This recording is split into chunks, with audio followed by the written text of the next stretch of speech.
ഇന്ന് ഞാൻ വന്നിരിക്കുന്നത് എളുപ്പത്തിൽ നമുക്ക് 4 മണി ചായയുടെ കൂടെയൊക്കെ കഴിക്കാൻ പറ്റിയ ഒരു അടിപൊളി പലഹാരവുമായിട്ടാണ്. ഗോതമ്പ് പൊടി വെച്ചിട്ട് വെറും 5 മിനിറ്റിനുള്ളിൽ തന്നെ നമുക്കിത് ഉണ്ടാക്കിയെടുക്കാൻ പറ്റുന്നതേ ഉള്ളൂ. കിഡിലും ടേസ്റ്റുമാണ്.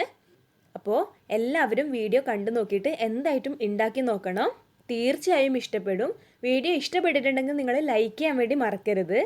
അപ്പോൾ നമുക്ക് ഈ ഒരു പലഹാരം എങ്ങനെ ഉണ്ടാക്കിയെടുക്കാമെന്ന് നോക്കാം. അപ്പോൾ ഈ ഒരു പലഹാരം ഉണ്ടാക്കാൻ വേണ്ടിയിട്ട് നമുക്ക് മെയിനായിട്ട് വേണ്ടത് ഗോതമ്പ് പൊടി തന്നെയാണ്. അപ്പോൾ ഞാനിവിടെ 1 കപ്പ് ഗോതമ്പ് പൊടി എടുത്തിട്ടുണ്ട്. പിന്നെ നമുക്കിതിലേക്ക് ഒരു സവാള ചേർത്ത് കൊടുക്കാം. ഞാനിപ്പോൾ ഇത് ചെറുതായി മുറിച്ചതാണ് ചേർത്ത് കൊടുക്കുന്നത്. ചെറുതായിട്ട് തന്നെ മുറിച്ചെടുക്കാൻ വേണ്ടി ശ്രദ്ധിക്കണം. പിന്നെ നമുക്കിതിലേക്ക് കുറച്ച് കറിവേപ്പില ചെറുതായി മുറിച്ചത് ചേർത്ത് കൊടുക്കണം. പിന്നെ പച്ചമുളക് ചേർത്ത് കൊടുക്കാം. ഞാനിപ്പോൾ ഇവിടെ ഒരു പച്ചമുളക് ചെറുതായി മുറിച്ചതാണ് ചേർത്ത് കൊടുക്കുന്നത്. കുറച്ചധികം എരിവ് വേണമെന്നുണ്ടെങ്കിൽ നിങ്ങൾക്ക് കുറച്ചുകൂടി പച്ചമുളക് ചേർത്ത് കൊടുക്കാവുന്നതാണ്. പിന്നെ നമുക്കൊരു 1/4 കപ്പ് തൈര് ചേർത്ത് കൊടുക്കാം. അടുത്തതായി നമുക്ക് ഒരു 1/4 ടേബിൾ സ്പൂൺ ജീരകം പൊടിച്ചത് ചേർത്ത് കൊടുക്കാം. അഥവാ നിങ്ങളുടെ അടുത്ത് ജീരകം പൊടിച്ചതില്ല എന്നുണ്ടെങ്കിൽ 1 ടീസ്പൂണൊക്കെ മുഴുവനായിട്ടുള്ള ചെറിയ ജീരകം ചേർത്ത് കൊടുത്താൽ മതി.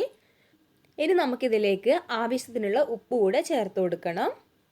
ഇതെല്ലാം കൂടെ നന്നായിട്ടൊന്ന് മിക്സ് ചെയ്തെടുക്കണം.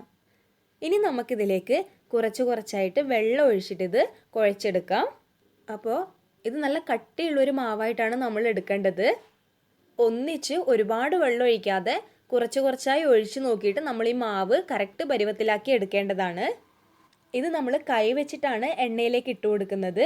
അപ്പോൾ കയ്യിലെടുത്തിട്ട് എണ്ണയിലേക്ക് ഇട്ട് കൊടുക്കേണ്ട ആ ഒരു പരുവത്തിൽ ഉണ്ടാവണം മാവിൻ്റെ കട്ടി.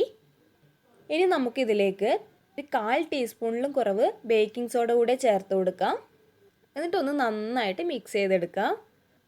അപ്പോൾ നിങ്ങൾ ബേക്കിംഗ് സോഡ ചേർക്കുന്നില്ല എന്നുണ്ടെങ്കിൽ ഇതൊരു അരമണിക്കൂറോ അല്ല 3/4 മണിക്കൂറോ ഇത് റെസ്റ്റ് ചെയ്യാൻ വേണ്ടി വെച്ചതിന് ശേഷം ഉണ്ടാക്കിയാൽ മതി. അങ്ങനെയാവുമ്പോഴും ഇത് നന്നായിട്ട് തന്നെ പൊങ്ങി വരും. ഇതിപ്പോൾ ഞാൻ പെട്ടെന്ന് ഉണ്ടാക്കാൻ വേണ്ടിയിട്ടാണ് ബേക്കിംഗ് സോഡ ചേർത്ത് കൊടുത്തിട്ടുള്ളത്. അത് ഓപ്ഷണലാണ്, അത് നിർബന്ധമൊന്നുമില്ല. ഉണ്ടെങ്കിൽ ചേർത്ത് കൊടുത്തിട്ട് പെട്ടെന്ന് ഉണ്ടാക്കിയെടുക്കാം അത്ര തന്നെ. അപ്പോൾ നമ്മുടെ മാവ് ഇവിടെ റെഡിയായി കിട്ടിയിട്ടുണ്ട്. ഈ ഒരു പരുവത്തിൽ നിങ്ങൾ മാവ് തയ്യാറാക്കി എടുക്കണം. ഇനി നമുക്കിതൊരു 5 മിനിറ്റ് അടച്ചു വയ്ക്കാം. അപ്പോൾ ഈ ഒരു സമയം നമുക്ക് ഇതിന് വേണ്ട ഓയിൽ ചൂടാക്കിയെടുക്കാം. അപ്പോൾ ഇവിടെ 5 മിനിറ്റ് ആയിട്ടുണ്ട്. ഇനി നമുക്ക് ജസ്റ്റ് ഒന്നിത് മിക്സ് ചെയ്തിട്ട് എണ്ണയിലേക്ക് ഒഴിച്ചു കൊടുക്കാനാണ് പോകുന്നത്. ഇവിടെ ഇപ്പോൾ എണ്ണയും കൂടെ നന്നായി ചൂടായി വന്നിട്ടുണ്ട്. ഇനി നമുക്കിത് കൈവച്ച് ഓരോന്നായിട്ട് ഇതിലേക്ക് ഇട്ട് കൊടുക്കാം. പ്രത്യേകം ശ്രദ്ധിക്കേണ്ട കാര്യമാണ്, എണ്ണ നന്നായി ചൂടായി വന്നാൽ മാത്രമേ നമ്മൾ ഈ മാവ് ഇതിലേക്ക് ഒഴിച്ചു കൊടുക്കാൻ പാടുള്ളൂ. ഇത് ഓയിലിലേക്ക് ഇട്ട് കൊടുത്ത് ഉടനെ തന്നെ നമ്മളിത് തവി വെച്ച് ഇളക്കി കൊടുക്കരുത്. ഓയിലിൽ ഇട്ട് ഉടനെ തന്നെ നമ്മളിത് തവി വെച്ച് ഇളക്കാൻ നോക്കിയാൽ മാവൊക്കെ പുറത്തേക്ക് വരും. അതുകൊണ്ട് കുറച്ചൊന്ന് വെന്തതിന് ശേഷം മാത്രമേ നമ്മളിത് തവി വെച്ചിട്ട് ഇളക്കി കൊടുക്കാൻ വേണ്ടി പാടുള്ളൂ. ഇതിൻ്റെ ഒരു സൈഡ് വെന്ത് വന്നാലും നമുക്കിത് തിരിച്ചിട്ട് കൊടുക്കാം. അധികം ബ്രൗൺ കളർ ആവുന്നത് വരെ നമ്മളിത് ഫ്രൈ ചെയ്തെടുക്കേണ്ട. ഗോതമ്പ് പൊടി ആയതുകൊണ്ട് തന്നെ നമുക്കിത് പെട്ടെന്ന് വെന്ത് കിട്ടും.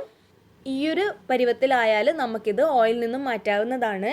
അപ്പോൾ ഇതുപോലെ നമുക്ക് ബാക്കിയുള്ള മാവുകളെല്ലാം ഫ്രൈ ചെയ്തെടുക്കാം. ഇവിടെ ഇപ്പം ഫ്രൈ ആയി കിട്ടിയിട്ടുണ്ട്.